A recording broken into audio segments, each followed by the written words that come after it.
Básicamente existen dos grandes modelos de sistemas de pensiones, el de ahorro personal, que es el que yo defiendo, que es que cada persona puede ir aportando a un fondo o a una hucha o a un depósito, puede ir ahorrando personalmente para tener la jubilación una vez llegue a la edad correspondiente. Ese es un sistema por definición sostenible, porque si tú ahorras después puedes disponer de ese ahorro. Ese no es el sistema que tenemos en España. En España tenemos un sistema de reparto político. ¿Qué es un sistema de reparto político? Un sistema donde los trabajadores actuales cotizan y los políticos distribuyen esas cotizaciones de los trabajadores actuales entre los pensionistas actuales. ¿Cuál es el problema? Si la base de trabajadores actuales se reduce, o si la base futura de trabajadores futuros se reduce, por definición las cotizaciones a la seguridad social van a caer y por tanto las pensiones que se podrán pagar con cargo a esas cotizaciones se van a reducir. Como ahora estamos en crisis y hay anormalmente bajo empleo, tenemos un déficit muy importante en la seguridad social y una caída del fondo de reserva de pensiones que podemos ver claramente en pantalla, que pone en peligro el sistema.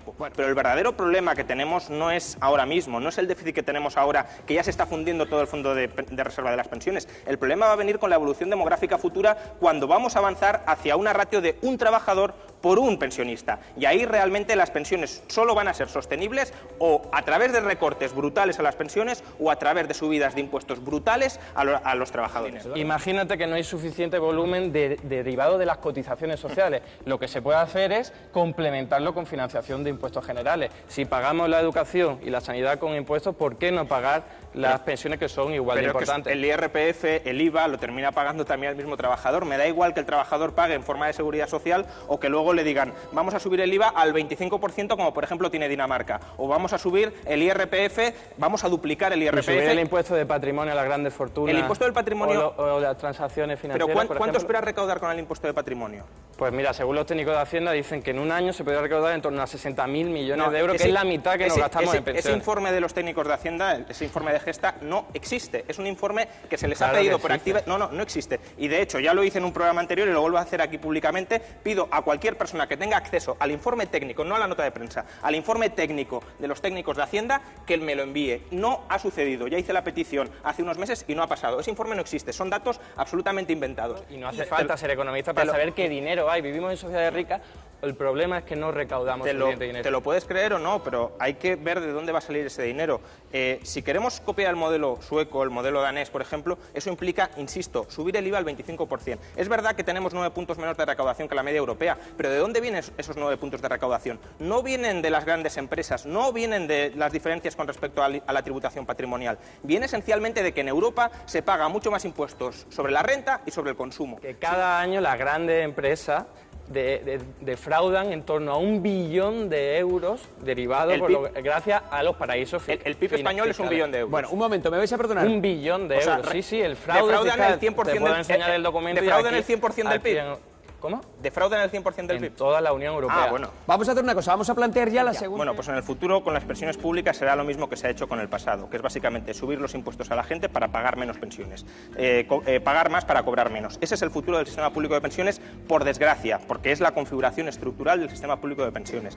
Comentaba Eduardo, por ejemplo, que en Dinamarca el 40% de la recaudación para pagar las pensiones se sufraga a través de impuestos. Es verdad, pero en Dinamarca tienen un tipo único del IVA del 25%. No hay cotizaciones empresariales a la seguridad social. Los empresarios no pagan a la seguridad social.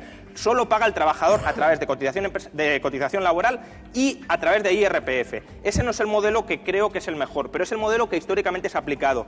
Llevamos desde los años 80 con recortes permanentes en el sistema público de pensiones. En el año 84, una persona se jubilaba a los 65 años con la pensión media que había cobrado en los últimos 2 años de salario y habiendo trabajado solo 10 años. Hoy está programado el sistema para jubilarnos a los 67, trabajando con la media de 25 años y trabajando 37. Recortes permanentes. El problema es sistémico y el problema es que ninguno de los grandes partidos ni de los pequeños quiere cambiar el sistema, quiere decirle a la gente que tiene que empezar a ahorrar para tener una pensión. Lo que quieren es mantener el reparto político de las pensiones porque es un reparto electoral de las mismas. Atención, la justificación rayo del sistema de pensiones es el siguiente.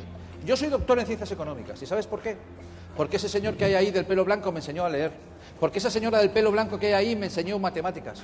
Porque ese señor de pelo blanco que hay ahí también, todos de pelo blanco que están jubilados, todos esos me limpiaban las calles cuando yo era un niño, iba con mi mochila. Por eso le recortáis las pensiones. No, nosotros no las hemos recortado. Las habéis recortado y las habéis congelado. Dejadme terminar. Se suele hablar mucho de la necesidad de abrir planes privados de pensiones. La necesidad es de ahorrar, sea en forma de planes de pensiones o no.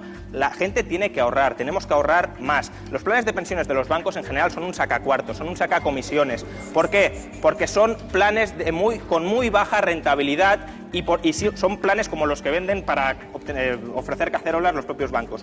Yo recomiendo a la gente que no se abra un plan privado de pensiones porque no son buenos. Sí recomiendo a la gente que ahorre, porque el sistema público de pensiones que nos venden por solidaridad, tanto PP como PSOE, es lo más insolidario que hay, porque condena a la gente a no tener una pensión digna en el futuro. La gente puede pensar, ¿y cómo voy a ahorrar con los salarios que tengo? Bajando impuestos y bajando cotizaciones a la seguridad, bajando impuestos y bajando cotizaciones a la seguridad social, dándole oxígeno a la gente para que pueda ahorrar, quitándole el poder a los políticos para que le metan la mano en el bolsillo a la gente, impidiéndole ahorrar y luego recortándole la pensión cuando el sistema que ellos han creado y ellos han consolidado se cae por su propio peso.